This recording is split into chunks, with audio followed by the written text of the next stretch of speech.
السلام علیکم۔ وعلیکم السلام۔ حضور میرا نام ظفر وقار ہے۔ ظفر وقار۔ اچھا، میں سینٹ پیٹرسبرگ رشیا سے آیا ہوں۔ روس سے؟ جی۔ کس جگہ سے؟ Saint Petersburg. سینٹ پیٹرسبرگ؟ جی۔ سینٹ پیٹرسبرگ تو روس کے اندر ہے؟ جی ہے نا؟ جی حضور۔ یعنی میں اس لیے یہ کہہ رہا ہوں کہ آمد الناس ہمارے اکثر مہمان جو آئے ہوئے ہیں وہ روس اور یو ایس ایس آر کو ایک ہی چیز سمجھتے ہیں۔ یہ درست نہیں ہے۔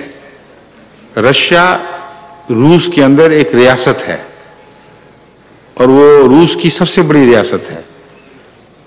ماسکو اور سینٹ پیٹرسبرگ وغیرہ یہ سارے اس ریاست کا حصہ ہیں۔ تاتارستان بھی اسی ریاست کے اندر ہے۔ جو دوسری ریاستیں ہیں مسلمان ریاستیں وہ روس نہیں کہلاتی ہیں، ان کو رشیا نہیں کہا جاتا۔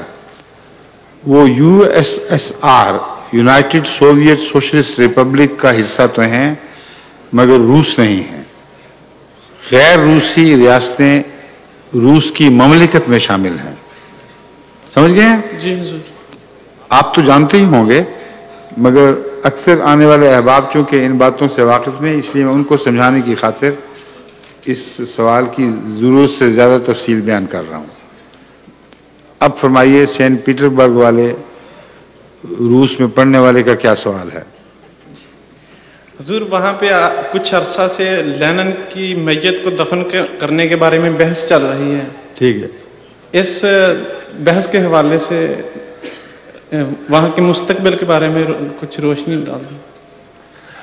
قرآن کریم میں کہیں نہیں لکھا ہوا کہ لینن کی لاش دفن ہونی چاہیے کہ نہیں۔ یہ روشنی ڈال سکتا ہوں کہ اور سوال ہے تو کریں، معین کریں سوال، واپس آ جائیں اوپر۔ اس سوال کا تو یہی جواب ہے۔ اگر آپ کے ذہن میں کوئی اور بات تھی تو وہ پوچھیں، یہ میں آپ کو کہہ رہا ہوں۔ حضور اس کے سیاسی تناظر کے بارے میں اس اب ٹھیک ہے۔ لینن کا مجسمہ ایک قسم کا اس کی نعش وہ فرعون کی ممیفائڈ لاش کی طرح انہوں نے حبوط کر کے رکھا ہوا ہے۔